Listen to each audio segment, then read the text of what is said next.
अस्सलाम वालेकुम, मैं इब्रार अहमद महर एडवोकेट। यूरोप जाने के ख्वाहिशमंद पाकिस्तानियों के लिए एक अच्छी खबर है, उसको हम डिस्कस करेंगे, लेकिन इससे पहले एक बड़ी ही दिलखराश और अफसोसनाक खबर है, उसके ऊपर हम बात करेंगे।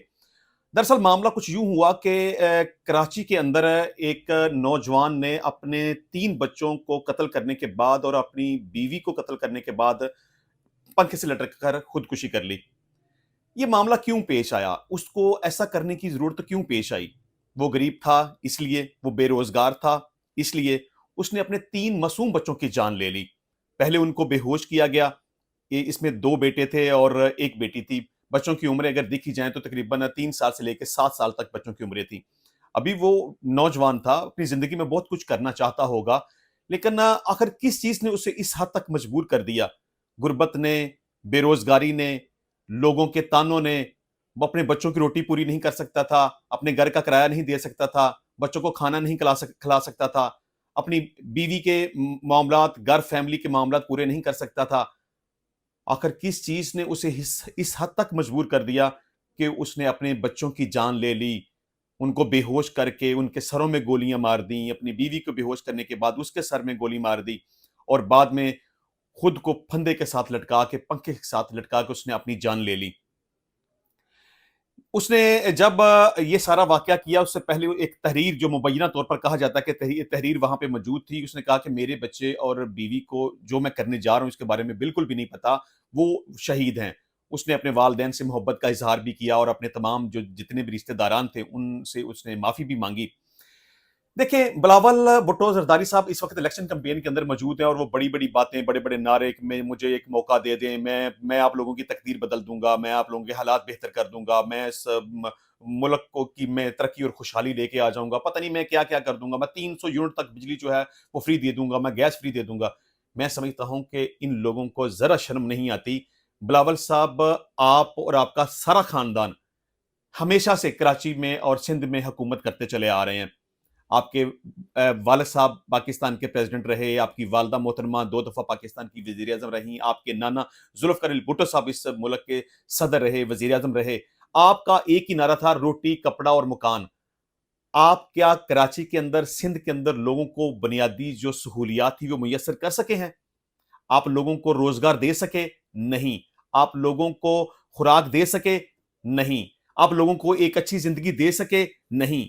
रोटी, कपड़ा और मकान का जो नारा आपने लगाया था, क्या आपने उसके ऊपर अमल किया?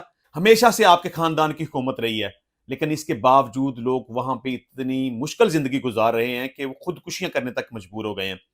अब ये जिस बंदे ने खुदकुशी की, अपनी बीवी को मारा, अपने 3 बच्चों को उसने मार दिया, 2 बेटे और 1 बेटी को। अब आप ये बताएँ कि इनके कत्ल की ज़िम्मेदारी किसके सर के ऊपर आती है? इन 5 लोगों की जानें चली गई हैं, गुर्बत की वजह से, बेरोज़गारी की वजह से, दुःख और तकलीफ की वजह से, आपके दौरे हुकूमत में।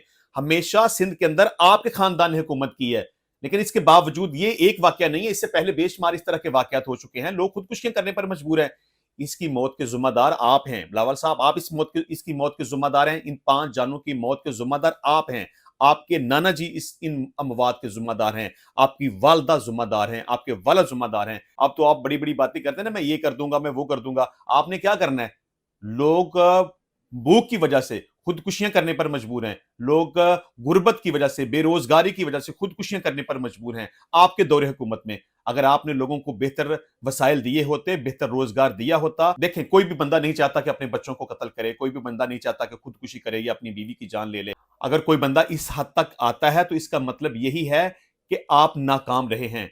आपको हुकूमत करने का कोई हक नहीं पहुँचता। अगर आप लोगों को 2 वक़्त की रोटी मुहैया नहीं कर सकते, तो आपको इक़्तिदार करने का कोई हक नहीं है। आपको जलसे करके, लोगों को इकट्ठा करके, बड़ी-बड़ी बातें करके और लोगों को डिट्रैक्ट करने की कोशिश कर रहे हैं कि आप मुझे वोट दें, मैं पाकिस्तान की तकदीर बदल दूँगा। आप एक सूबे की तकदीर नहीं बदल सके। आप कराची के हालात दुरुस्त नहीं कर सके। आए दिन वहाँ पे कत्लो-गारत के मामलात होते रहते हैं, स्ट्रीट क्राइम्स होते रहते हैं। किसी बंदे की वहाँ पे जो है ना इज़्ज़त महफूज़ है, ना जान महफूज़ है, ना किसी का माल महफूज़ है। तो आप लोगों को शर्म आनी चाहिए। आप लोग सिर्फ इक़्तिदार के भूखे हैं। पाकिस्तान के साथ, पाकिस्तानी कौम के साथ आपका कोई लेना-देना कोई नहीं है। आपको सिर्फ इक़्तिदार चाहिए, कुर्सी चाहिए, करप्शन का लूटा हुआ पैसा चाहिए। عوام جائے باڑ میں، ان کی چاہے وہ سارے پورے کا پورا کراچی چاہے مر جائے، آپ کو اس سے کوئی فرق نہیں پڑتا۔ بہرحال آپ کو اس کے اوپر سوچنا چاہیے اور آپ کو کچھ شرم کرنی چاہیے۔ اچھا جی، آ جاتے ہیں اپنے اصل مین ٹاپک کی طرف۔ یورپ جانے کے خواہشمند پاکستانیوں کے لیے ایک خوشخبری ہے، اس کو ہم ڈسکس کر لیتے ہیں۔ پاکستان میں سویڈن کے سفارت خانے نے اعلان کیا ہے کہ پاکستان اور افغانستان کے باضابطہ شہریوں کی طرف سے شنگن ویزا کی درخواستیں 19 جون سے وصول کی جائیں گی۔ یہ ویزا زیادہ سے زیادہ 90 دن کے قیام کے لیے ہوگا۔ سویڈن کے ویزا کی درخواست دینے والوں کو ایسی بینک سٹیٹمنٹ پیش کرنا ہوگی جس میں کم از کم 6 ماہ کا بیلنس دکھایا گیا ہو۔ بینک سٹیٹمنٹ پر متعلقہ بینک آفیسر کے دستخط اور مہر کا ثبت ہونا لازم ہے۔ سویڈن میں 30 دن کے قیام کے لیے یہ ثابت کرنا لازم ہوگا کہ درخواست دہندہ کے بینک اکاؤنٹ میں 2400 یورو کی مساوی رقم ہے۔ شارٹ ٹرم شنگن ویزا کی مدد سے یورپ کے متعدد ممالک کا سفر کیا جا سکتا ہے۔ یہ درخواستیں بینکاک، ینگون، ہنوئی، ہوچی، منا سٹی، منیلا، سیبو، جکارتا، بالی، ٹامپین، کوالمپور اور سنگاپور میں بھی وصول کی جائیں گی۔ ویزا کی درخواست دینے کے لیے لوکیشن کا انتخاب درخواست دہندہ کو کرنا ہوگا۔ سویڈن کا سفارت خانہ انٹری پرمٹ یا ویزا متعلق کسی بھی طرح کی معلومات فراہم کرنے کا پابند نہ ہوگا۔ وی ایف ایس گلوبل میں درخواست جمع کروانے کے بعد پروسیسنگ اور فیصلے کے لیے درخواست بینکاک روانہ کی جائے گی۔ پاکستانی شہریوں کے لیے سویڈن کے شنگن ویزا کی فیس 80 یورو یعنی کہ 24,280 پاکستانی روپے ہوگی۔ درخواست دہندہ کو اپنے مالیاتی ذرائع کا ثبوت بھی پیش کرنا ہوگا، ساتھ ہی ساتھ اسے اپنے ملک میں اپنی معاشی اور معاشرتی حیثیت کا ثبوت بھی فراہم کرنا ہوگا۔ تو انشاءاللہ ملتے ہیں نیکسٹ ٹائم نئی ویڈیو میں نئے ٹاپک کے ساتھ، تب تک کے لیے اجازت دیجیے، اللہ حافظ۔